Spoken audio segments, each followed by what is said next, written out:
తెలుగువారి విశ్వవేదిక టీవీ9 వార్తకి స్వాగతం. నేను శ్రీలత. రైతు రుణమాఫీతో అంతా హ్యాపీనేనా? మిగిలిన గ్యారెంటీల అమలు మాటేంటి? హరీష్ సవాల్ను సీఎం రేవంత్ రెడ్డి స్వీకరిస్తారా? బీఆర్ఎస్ ఎల్పీని విలీనం చేసే దిశగా కాంగ్రెస్ వెళ్తుందా? వీటితో పాటు మరిన్ని అంశాలపై స్పందించడానికి టీపీసీసీ ప్రధాన కార్యదర్శి అద్దంకి దయాకర్ గారు మనతో పాటు ఉన్నారు. టీవీ9 వార్తలో జాయిన్ అవుతున్నారు. అయితే ఎన్ఆర్ఐలు కాల్ చేయాల్సిన నంబర్స్ 914023490015, 914023490016. వాట్సాప్ వీడియో కాల్ చేయాల్సిన నంబర్స్ 8006036036. నమస్తే దయాకర్ గారు. నమస్తే. సో రుణమాఫీతో రైతులంతా హ్యాపీ. ఎప్పుడు ఇంకా నెక్స్ట్ హామీలు ఎప్పుడు నెరవేరుస్తారు అని అందరూ ఈగర్గా వెయిటింగ్. రుణమాఫీ అనేది నాకు తెలిసి భారతదేశంలో అతిపెద్ద చారిత్రక నిర్ణయం. అది అమలుకు ఇప్పుడు ఈరోజు మొదలైంది. మేబీ ఆగస్టు 15లోగానే 3 విడతల్లో పూర్తి స్థాయి 2 లక్షల రుణమాఫీ ఎట్ ఏ టైం అవడం అనేది చారిత్రకం. గతంలో 2004లో రాజశేఖర రెడ్డి గారు 1 లక్ష రూపాయల రుణమాఫీ చేసింది. ఆ రోజు 12,000 కోట్ల రూపాయలు. ఈరోజు 31,000 కోట్ల రూపాయలతో ఈరోజు రైతు రుణ విముక్తి చేయడం అనేది రైతు బిడ్డగా రేవంత్ రెడ్డి గారికి కానీ మా క్యాబినెట్కి అందరికి కూడా శుభాకాంక్షలు, అభినందనలు. రైతులు ముఖ్యంగా అందరూ సంతోషంగా ఉండడం ఒక చర్చ అయితే, దానికంటే ముందే చాలామంది ఏంటంటే కొంతమంది కావు అవుతుంది అని చెప్పేసి కొంత దీర్ఘాలు తీస్తున్న పరిస్థితుల్లో డెఫినెట్గా అందరికీ అయ్యే పరిస్థితి ఉంటుంది. కొన్ని ఎక్సెప్షనల్ కేసెస్ ఉంటాయి. మిగతా రైతు రుణమాఫీ చేసింది కదా, మళ్ళీ మిగతా 6 సంగతి ఏంటి అని చెప్పేసి మళ్ళీ విపక్షాలు వస్తూనే ఉన్నాయి. అంటే ఒక 200 రోజుల్లో మొత్తం పథకాలంతా అమలు చేసి మనం 6 లక్షల 7 లక్షల కోట్ల రూపాయల అప్పులు చేసినా కూడా అన్నీ అమలు చేసి కాంగ్రెస్ ప్రభుత్వం దిగిపోతే బాగుండన్నట్టుగా కోరుకుంటున్నట్టు కనబడుతున్నాయి. సో అదేం కాకుండా ఈ మేనిఫెస్టోల అంశాలు ఉన్నాయి. 6 గ్యారెంటీల్లో 13 అంశాల్లో ఇంకా 2-3 ప్రధానమైనవి ఉన్నాయి. అవి త్వరలోనే ఎప్పుడైతే ఆర్థికంగా కొంచెం పుంజుకునే పరిస్థితి వస్తుందో వాటిని కూడా అమలు చేయడం జరుగుతుంది. ముఖ్యంగా విద్యార్థులకు, నిరుద్యోగులకు సంబంధించిన అంశంలో నెక్స్ట్ ఫుల్ఫిల్మెంట్ అనేది ఎకనామికల్గా ఉండే వాటి విషయంలో డెఫినెట్గా చేస్తుంది కాంగ్రెస్ ప్రభుత్వం. ఓకే, 6 గ్యారెంటీలు అమలు చేస్తే రాజీనామా చేస్తానని హరీష్ రావు సవాల్ విసిరారు. లేదంటే సీఎం గురించి ఆయన సవాల్ని సీఎం రేవంత్ రెడ్డి ఎలా స్వీకరించబోతున్నారు? చెయ్యడు. ఎట్లాగే ఇప్పుడు మీరు అన్నది అన్నాడు, రైతు రుణమాఫీతో ఇంకా మిగతా అన్ని చేస్తా అంటే చేస్తా అన్న అని చెప్పి. సో మనవాడు ట్రబుల్ షూటర్ కాస్త ట్రబుల్లో పడ్డ పరిస్థితి. రాజీనామా అనేది ఎవరు కోరుకోలేదు. ఆయనే కంత ముందుకేసి మీరు చేయలేరు అని చెప్పి ఏదో ఒక ఛాలెంజ్గా అన్నాడు. తర్వాత వాటి తప్పించుకునే ప్రయత్నం చేసినా మా ముఖ్యమంత్రి గారు కూడా చెప్పిండ్రు, మీరేం చేయకపోయినా సరే కానీ కనబడరు, కానీ ఇది కాంగ్రెస్ పార్టీ ఒక హామీ ఇస్తే ఏ విధంగా ఉంటుందో మీరు తెలుసుకోరని చెప్పిన పరిస్థితి ఉన్నది. ఒకవేళ అంతకు ఆయన ఏంటిది ఈ లింక్ పెడితే కూడా వారన్న మిగతా ఇంతకుముందు అన్న స్టేట్మెంట్స్ని కూడా మీరు అందరు ముందు చూపిస్తారు. కాబట్టి డెఫినెట్గా అది హరీష్ రావుకు సెట్ బ్యాక్ అయిన అంశం అని నేను అనుకుంటున్నా. చేయలేరు అనే ఒక ధీమా ఎట్లా వచ్చిందనే అంశంలో వారిలాగా హామీలు ఇచ్చి పక్కన పెట్టే పరిస్థితి ఉండదు. గతంలో వాళ్ళు రుణమాఫీ అని 1సారి 2సారి 3సారి 4సారి 4 సార్లుగా చేస్తే ఫస్ట్ టైం దాదాపు 9,000 కోట్ల వడ్డీ రైతులు కట్టాల్సిన పరిస్థితి వచ్చింది.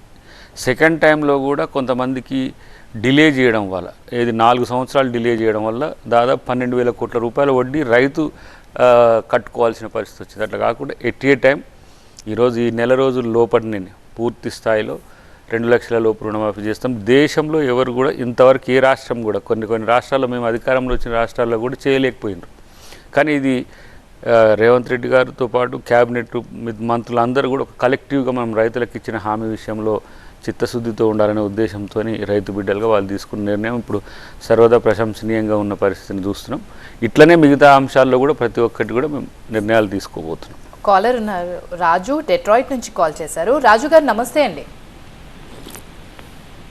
నమస్తే దయాకర్ గారు. ఒక 2 పాయింట్స్ అండి. ఫస్ట్ క్వశ్చన్ వచ్చేసి, ప్రైవేట్ స్కూల్స్ లో ఫీజుల నియంత్రణ పైన ప్రభుత్వం తీసుకునే చర్యలు ఏంటి? సెకండ్ పాయింట్, గవర్నమెంట్ హాస్పిటల్స్ లో హైజీనిక్ కండిషన్స్ లేవు సార్. ఎందుకంటే for example Osmania, Gandhi, Niloufer, Warangal MGM హైజీనిక్స్ conditions ఏమి బాగా లేవు. బాత్రూమ్స్ లో ఉస్మానియా హాస్పిటల్ బాత్రూమ్స్ కి తలుపులు లేవు.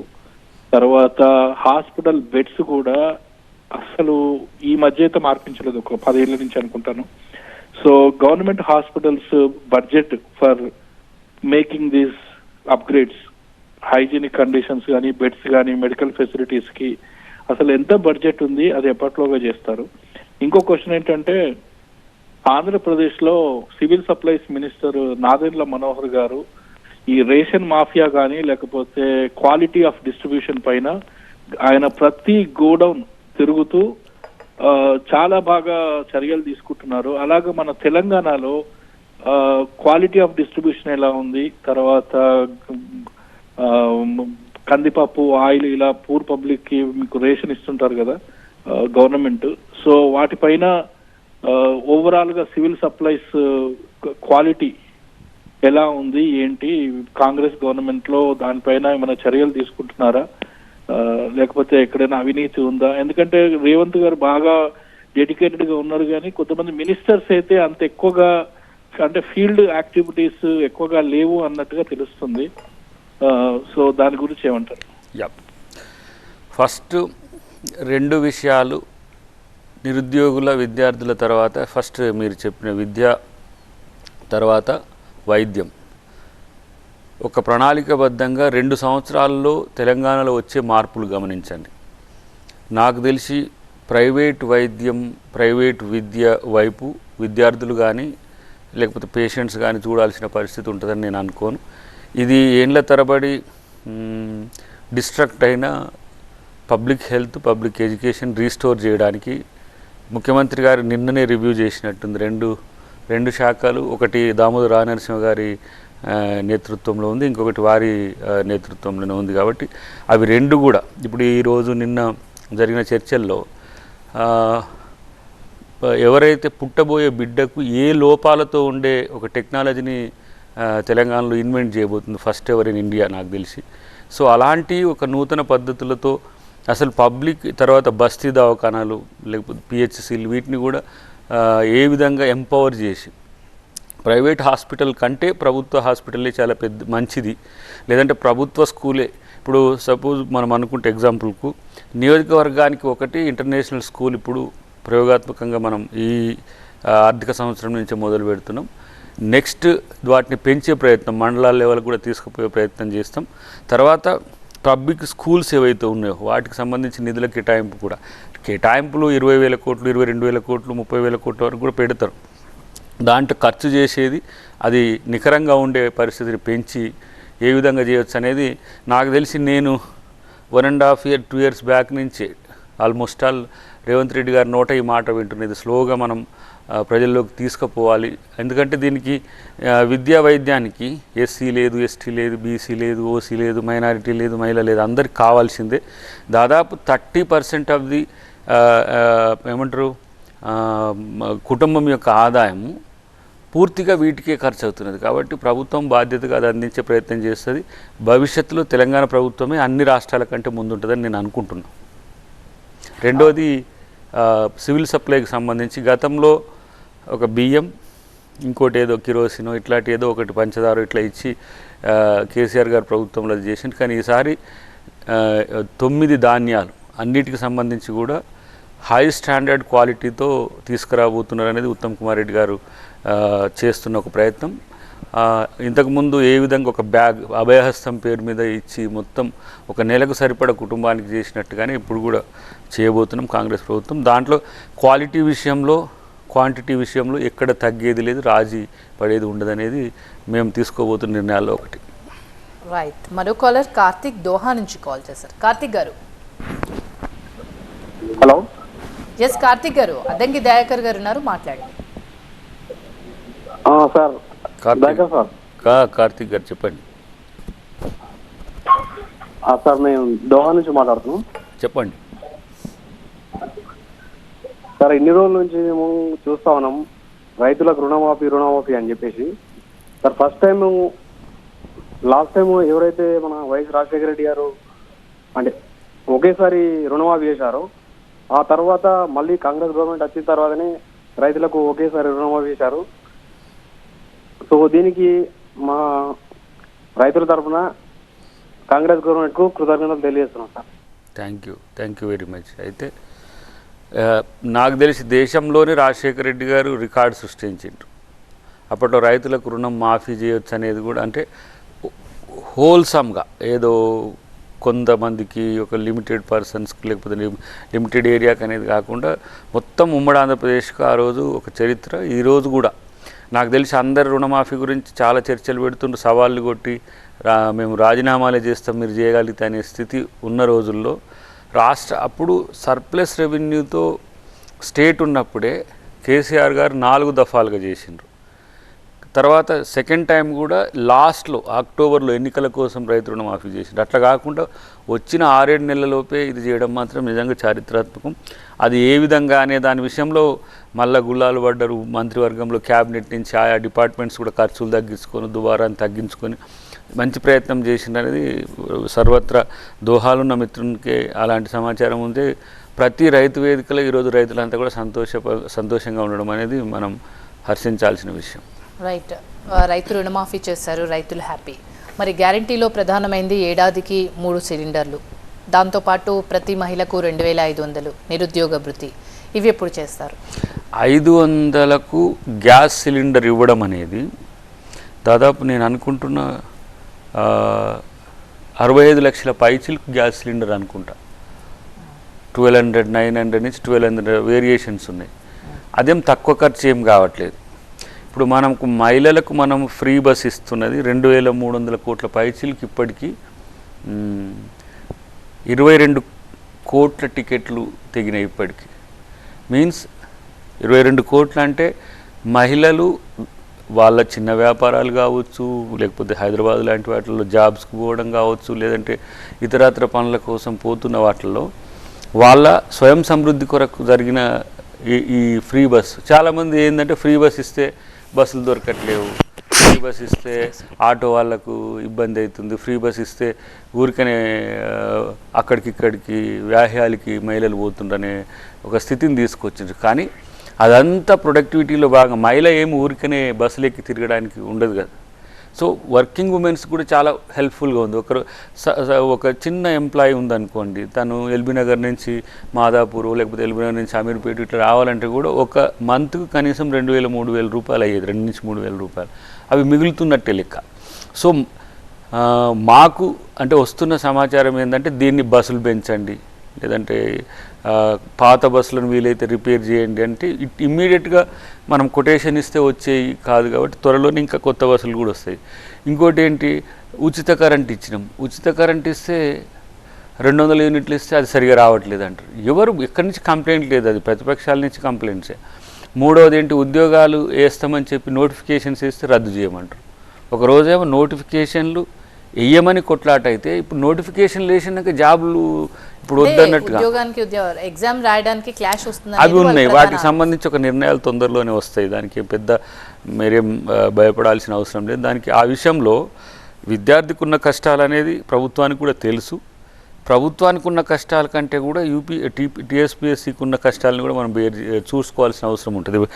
ఫర్ ఎగ్జాంపుల్ మనం మిగతా ఉద్యోగాలు యాడ్ చేసినా నోటిఫికేషన్ ఎక్స్టెండ్ చేయాల్సి వస్తుంది, లేదంటే ఏమంటాం దాన్ని ఆ గ్యాప్ను పోస్ట్ పోన్ చేస్తే కొంతమందికి ఇబ్బంది అవుతుంది. దాన్ని ఎవరికి తక్కువ ఇబ్బంది అవుతుందో వాళ్ళని ఎక్స్టెండ్ చేయడము అది తొందరలోనే నిర్ణయం వస్తుంది. కాబట్టి దానికి విపక్షాలు తోడై వాళ్ళు ఇంతవరకు ఉద్యోగాలు వేయలేదు, ఉద్యోగాలు వేస్తే ఉద్యోగాల రద్దు కోసం ప్రయత్నం చేస్తున్న పరిస్థితిని మనం గమనించాల్సిన అవసరం ఉంది. రేపు ఆగస్టులో అంటే ఇప్పుడు ఈ మధ్య హౌస్లో డిస్కషన్ ఉంది కాబట్టి మొత్తం జాబ్ల వివరాలు మొత్తం మిగులు ఎన్ని ఉన్నాయి, ప్రతి ఫినాన్షియల్ ఇయర్కి ఎన్ని జాబ్స్ వేయచ్చో జాబ్ క్యాలెండర్ తయారు చేసి ఏంటి మార్చి 31 వరకు ఖాళీల వివరాలు ప్రకటించి జూన్ 2 వరకు నోటిఫికేషన్లు, డిసెంబర్ 9లోగా పూర్తిగా వాటిని నింపే ఒక జాబ్ క్యాలెండర్ మేము ముందుకు వస్తుంది. వాటిని ఫాలో కానీ చాలామంది ఎందుకు ఇప్పుడు వేస్తే మళ్ళీ డిఎస్సి వేస్తారో వేయరో, ఇప్పుడు వేసిన గ్రూప్ 1 వేస్తారో వేయరో. ఇప్పుడు పెరిగిన గ్రూప్ 1 ఉద్యోగాలు మనము దీంట్లో కలిపితే రేపు గ్రూప్ 1 ఉద్యోగాల స్థానంలో 0 అని చూపించాలి నేను. మళ్ళీ అప్పుడేమంటారు, గ్రూప్ 1 ఉద్యోగాలు లేకుండా ఉత్తగానే నోటిఫికేషన్ లేచింది అంటారు. అట్లనే డిఎస్సి కానీ మిగతా గ్రూప్ 1, 2, 4 కాదు డిపార్ట్మెంటల్లీ కూడా తొందరలోనే పెద్ద ఎత్తున వస్తుంది. కాబట్టి విద్యార్థులు చదవడానికి పోటీ పరీక్షలు నెగ్గడానికి ప్రయత్నం చేయండి, కానీ వీళ్ళు ఎవరో చేసే ప్రయత్నాల విషయంలో పక్కన పెట్టాననేది నా ఆలోచన. రైట్, సౌదీ నుంచి దేవరాజు కాల్ చేశారు. దేవరాజు గారు హలో. హలో, యా దేవరాజు గారు మీ క్వశ్చన్స్ ఏంటో అడగండి. నమస్కారం అండి. అడ్డంకి చెప్పండి దేవరాజు గారు. సార్ మేము కాంగ్రెస్ టీఆర్ఎస్ పోయి కాంగ్రెస్ రావాలంటే అనుకున్నాము. అయితే ఇప్పుడు ఉన్న టీఆర్ఎస్ వాళ్ళందరినీ తీసుకొచ్చి ఇప్పుడు కాంగ్రెస్ లో పెడితే అక్కడున్న లోకల్ లీడర్స్ ఎవరైతే ఇప్పుడు వీళ్ళ మీద ఓడిపోయినరో వాళ్ళ పరిస్థితి ఏంది రేపు పొద్దున? టీఆర్ఎస్ చేసిన తప్ప ఇప్పుడు మనం కూడా అదే చేద్దామా? ఇదే సార్ నాకు వచ్చి. అంతే కదా. ఇప్పుడు వాళ్ళ స్టేట్మెంట్స్ ఒకసారి మీరు గమనిస్తే కేసీఆర్ గారు నాకు 25 మంది టచ్లో ఉన్నారు, లేదంటే బీజేపీ ఏమంటుందంటే ఇది ఎక్కువ కాలం కొనసాగే ప్రభుత్వమా అని చెప్పి. అంటే ప్రభుత్వాన్ని కూల్చాలనే కుట్రలు బీజేపీ బీఆర్ఎస్ చేస్తుంటే ఈ ప్రభుత్వం కూలొద్దు, మేము బాసటగా ఉంటాం, నిలబెడతామని చెప్తున్న వాళ్ళ పరిస్థితినే నేను చూస్తున్నా. ఎమ్మెల్యేస్ ఎంత ఆపుకుందామన్నా ఆగకుండా వరదలా వస్తున్న వాళ్ళను మేము ఆపడం కూడా కావట్లేదు. ఎందుకంటే ఏమైనా మళ్ళీ వీళ్ళు బీజేపీ తోడు ఉన్నారు వాళ్ళు ఇంటర్నల్. కాబట్టి అలాంటి పరిస్థితులు నివారించాలంటే కొంత సెక్యూర్గా ఉండాల్సిన పరిస్థితి ఉన్నది. కానీ ఏదో కేసీఆర్ గారి మాదిరిగా ఎల్పీలని మర్జీ చేసుకొని కాంగ్రెస్ పార్టీని లేకుండా చేయాలని, బీజేపీ మాదిరిగా కాంగ్రెస్ ముక్త భారత్ అని దేశంలో ప్రభుత్వాన్ని కూలగొట్టినట్టుగా కాదు. మేము ప్రభుత్వాన్ని నిలబెట్టడానికి ఈ చేరికలు ఉంటాయి అనేది మాత్రం చెప్పగలం. రైట్. మరో కాలర్ కెనడా నుంచి విజయలక్ష్మి కాల్ చేశారు. విజయలక్ష్మి గారు నమస్తే అండి. మీ క్వశ్చన్ ఏంటో నమస్తే. నమస్తే అండి. నమస్తే అమ్మా, చెప్పమ్మా. టీవీ9 వార్ది ప్రోగ్రాం వారికి మరియు వ్యూవర్స్ కి నా నమస్కారాలండి. బాగున్నారండి దయాకర్ గారు? బాగున్నా తల్లి. రాజు గారు ఇంత ముందు కాలరు డెట్రాయిట్ నుంచి ఫోన్ చేశారండి. అదే ఏపీ ఆంధ్రప్రదేశ్ లో రైస్ గురించి నాదండ్ల భాస్కర్ గారు చెకింగ్ చేశారు అని, ఏపీ వైపు ఎలా చేస్తున్నారో అని అబ్జర్వ్ చేశారు. మాట్లాడినందుకు ధన్యవాదాలండి. తెలంగాణలో కూడా రేవంత్ రెడ్డి గారు అదే ఇరుగు పొరుగు రాష్ట్రాలతోటి స్నేహభావం ఏర్పాటు చేసుకొని అదే చంద్రబాబు గారితో ఆహ్లాదకరమైన వాతావరణాన్ని ఏర్పాటు చేసుకుంటున్నారు. ఇలా వెళ్ళటం కూడా చాలా అభినందించదగింది. రేవంత్ రెడ్డి గారికి అభినందనలు తెలియచేయండి. దయాకర్ గారు ఇలాగే ఉండాలి మనం అందరం కూడా. నమస్తే, థ్యాంక్ యూ అండి. Thank you. రెండు రాష్ట్రాల మధ్య సుహృద్భావ వాతావరణమే కొనసాగుతుంది. రెండు రాష్ట్రాల సఖ్యత ఐక్యత కూడా మీరు భవిష్యత్తులో చూస్తారు. అన్నిటికంటే విభజన చట్టంలోని అంశాల పరిష్కారం అనేది పెద్ద సమస్య కాదు. ఎప్పుడు కూడా క్రాస్ టేబుల్ అది షేర్ చేసుకోలేదు కాబట్టి కొన్ని పెండింగ్ ఉన్నాయి, అవి తొందరలోనే పరిష్కారం అవుతాయి. అన్నిటికంటే ఎక్కువగా రెండు తెలుగు రాష్ట్రాలు విడిపోయినా తెలుగువారందరిగా మనం కలిసి ఉండే ప్రయత్నమే ఇద్దరు ముఖ్యమంత్రులు చేస్తారనే నమ్మకం అందరిలో పెరిగింది మొన్నటి నుంచి. దాన్ని కొనసాగిస్తాం ఒకటి. రెండవది రేషన్కు సంబంధించిన అంశంలో స్టాండర్డ్, సపోజ్ రైస్ అనుకోండి, ఎఫ్ఆర్కే రైస్, తర్వాత కందిపప్పు కానీ, అంటే పప్పుల్లో పెసర్లు కానీ, లేదంటే ఇతరత్ర వాటి అన్నిట్లలో మనం ఇంట్లో ఏ విధంగా ఎలాంటి నాణ్యమైన వాటిని తీసుకుంటాం అట్లనే ప్రభుత్వం కూడా అదే ప్రయత్నం చేస్తుంది. మీరు ఇంకా అది దాని పథకం యొక్క అంశాలు ఇంకా తుది రూపం వస్తాయి. అవి వచ్చినాక ఏమైనా లోపాలు ఉంటే అవి కూడా చెప్తే దాన్ని బట్టి రాకుండా చేసుకునే ప్రయత్నం చేయొచ్చు. ఇప్పుడు ఏ వర్క్ చేయాలన్నా ప్రభుత్వం నుంచి ఎలాంటి వర్క్ చేయాలన్నా ప్రభుత్వ ఉద్యోగులు టైంకి రావాలి. టీవీ9 ఒక డ్రైవ్ చేపట్టింది, ఇప్పటికీ చాలా రోజులు కూడా అవుతుంది. ప్రభుత్వం నుంచి స్పందన వచ్చిందంటారా? వాళ్ళ లోపల ఇంకా మార్పు వచ్చినట్టయితే క్లియర్గా కనిపించట్లేదు. నేను మొన్న అనుకుంటా, నేను సెక్రటరేట్ ఇది మన ఎస్పీలతో తర్వాత కలెక్టర్లతో మీటింగ్ అయిన రోజు కొన్ని అబ్జర్వ్ చేసిన. నేను ఆ రోజు మన మిత్రుడు కూడా నాతోనే వచ్చుండే. మ్యాక్సిమం కవర్ అవుతున్నారు. అంటే 100% కావాల్సిన అవసరం ఉంటుంది. కొన్ని సందర్భాలు వ్యక్తిగత కారణాలు లేకపోతే ఇతరత్ర ఉంటాయి, చెప్పలేము. రేపు బయోమెట్రిక్ రావచ్చు, అది రావడం అవసరము అనేది అందరు అంటున్నారు. బట్ సీఎం రేవంత్ రెడ్డి ఎంత కష్టపడ్డా, 18 గంటలు 20 గంటలు కష్టపడ్డా ప్రభుత్వోద్యోగులు టైంకి వచ్చి వర్క్ కంప్లీట్ చేస్తే కానీ ముందుకెళ్ళదు కదా.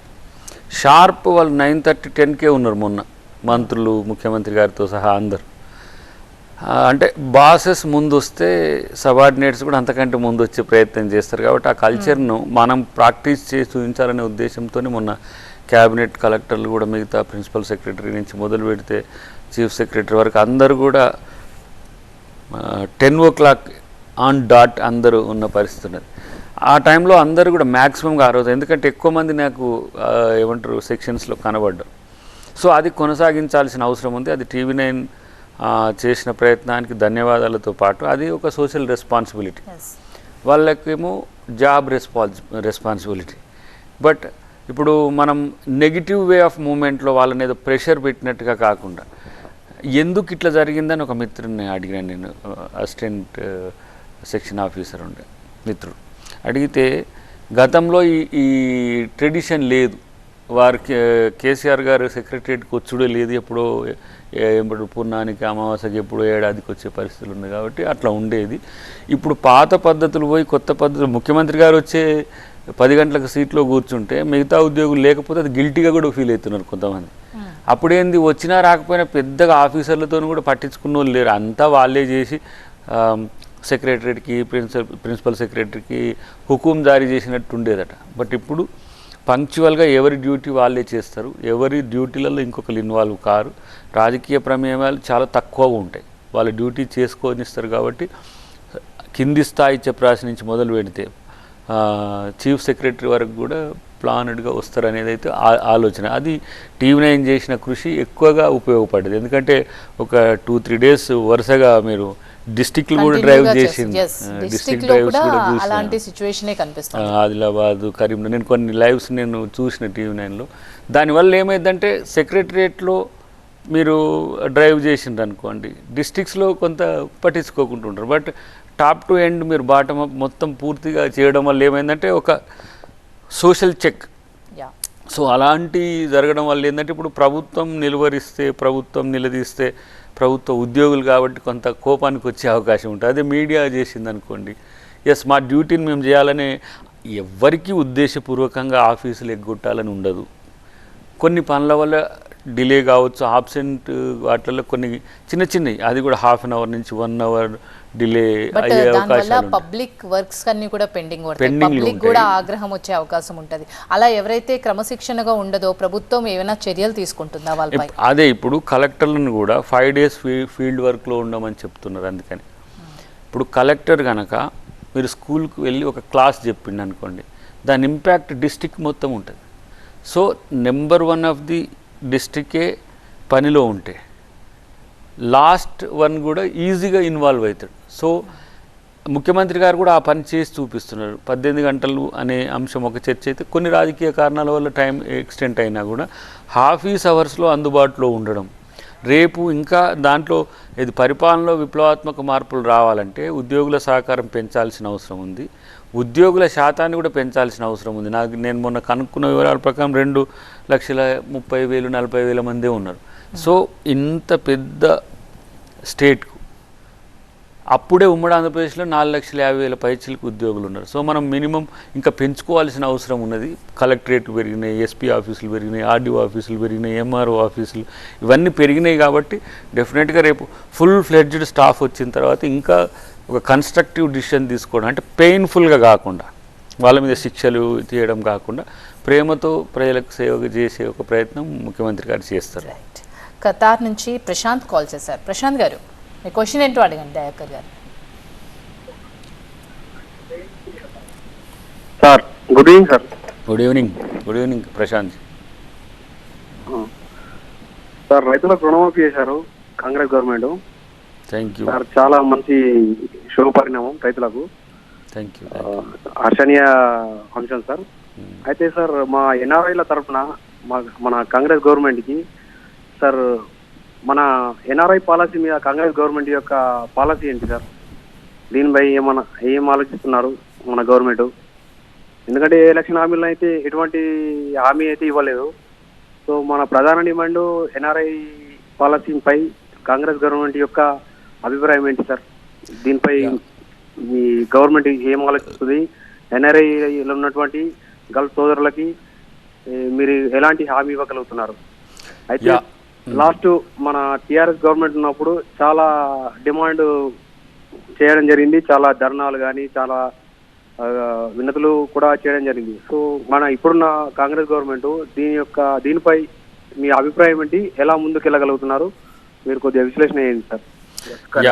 మీరు ఖతార్లో ఉండని, దోహాలో ఉండని, ఎక్కడ ఉన్నా రైతు బిడ్డలు కాబట్టి రైతులకు రుణమాఫీ చేస్తే మీకు హ్యాపీగా ఉంది, దానికి సంతోషం. అది కంఫర్ట్గా కూడా త్వరలోనే అయిపోతుంది. కానీ ఎన్ఆర్ఐ పాలసీ విషయంలో ఇంకా మేనిఫెస్టోలో పెట్టి ఓట్ల కోసం ఏదో చేయడం కాకుండా ఒక కాంప్రహెన్సివ్ ఎన్ఆర్ఐ పాలసీ, అన్ని రకాలుగా బెనిఫిట్స్ ఏ విధంగా ఉంటాయనే విషయంలో ముఖ్యమంత్రి గారికి ఒక స్పష్టత ఉంది, కాంగ్రెస్ ప్రభుత్వానికి ఒక స్పష్టత ఉంది.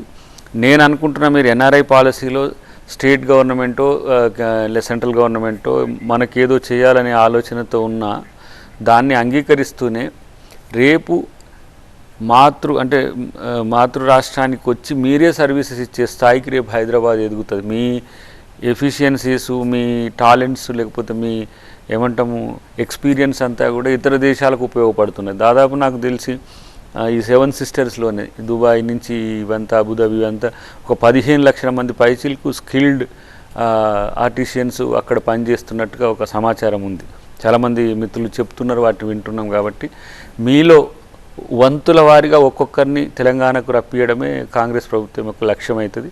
మీరు రండి, జిల్లాలలో కూడా మీకు ఇండస్ట్రీస్ పెట్టుకునే అవకాశం మేబీ నేను అనుకుంటే 2026 వరకు మనం ఆర్థిక సమృద్ధి సాధించవచ్చు.